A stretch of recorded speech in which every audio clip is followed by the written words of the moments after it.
And now that we talked about the major headline at WrestleMania, we gotta talk about the second headline at WrestleMania. A headline that everyone and their grandmother saw coming. And that is the fact that Cody Rhodes made his return to WWE. And I love the way they did it. Because if you recall, on my WrestleMania preview show just 2 weeks ago, I said I was expecting Shane McMahon to be announced as his opponent. And I was expecting for the crowd to boo that. And then Cody Rhodes comes out, lays out Shane, and he's Seth Rollins' opponent for the match.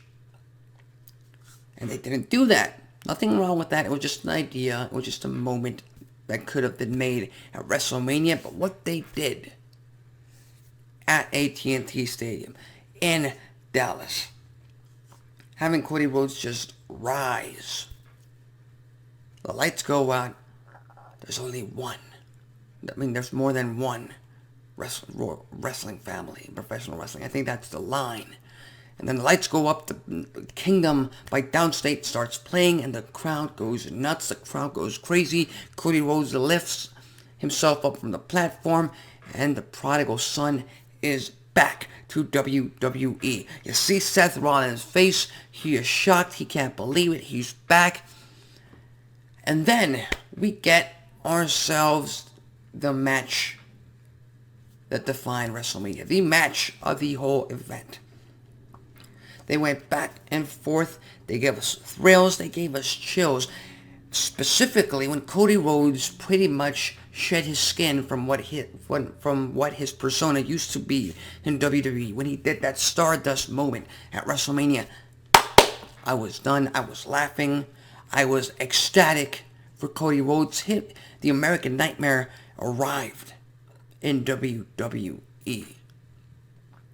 And all the props to Seth Rollins. Because ever since AEW made its appearance on the IWC in the wrestling industry, ever since that happened, and ever since most of the AEW stars started calling out WWE on TV and outside of their TV shows, Seth Rollins has been completely for WWE and has been completely against all elite wrestling and anything that has to do with it. So I can understand if Seth Rollins at one point heading into WrestleMania was of the idea that, well, Cody Rhodes has been in AEW for the past 3 years, and I've been talking smack about AEW for the past 3 years. So why would I go to WrestleMania and put over a guy that came from the competition? Why would I do that? I'll tell you why.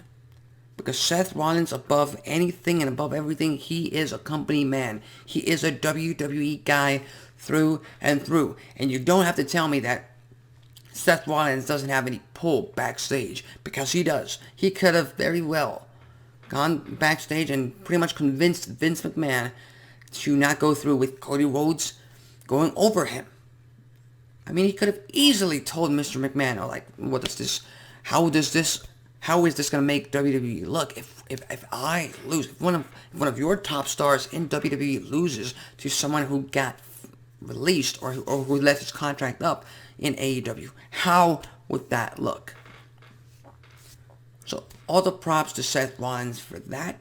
All the props for both men, for one of the best matches that I've seen personally in recent WrestleMania events.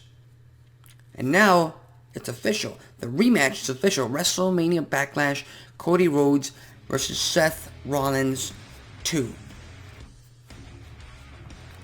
And the question everybody is asking themselves is, who's going to walk out with the win? Because Cody Rhodes already got the win at WrestleMania, the match that mattered. So will WWE resort back to 50-50 booking? Will they give Seth Rollins his win back at WrestleMania Backlash and then build up to the final third bout at the pay-per-view event in June, which I can't recall. I don't know if it's Hell in a Cell. I haven't been able to look at that calendar yet, but will they be able to do that? And if it were up to me, again, hypothetical, I'd give it to Cody Rhodes. I don't think Cody Rhodes should lose anytime soon in WWE. He just made his return. They're trying to make him look like a big star.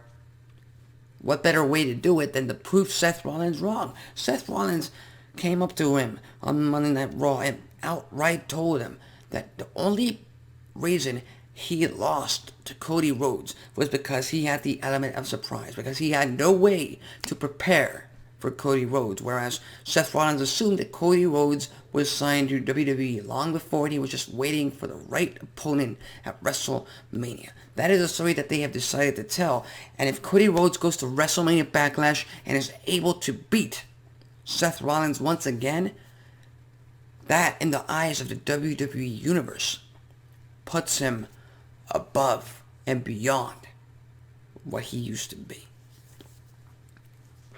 And frankly, I'm excited for a future potential Roman Reigns versus Cody Rhodes match for the World Championship, whatever state that may be. And it truly would be a poetic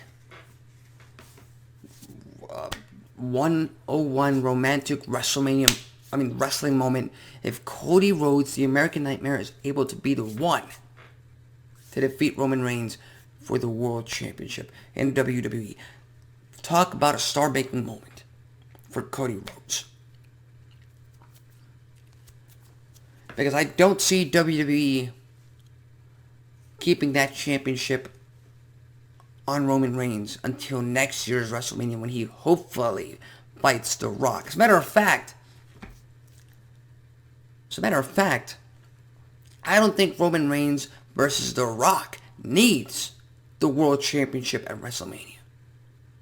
It doesn't.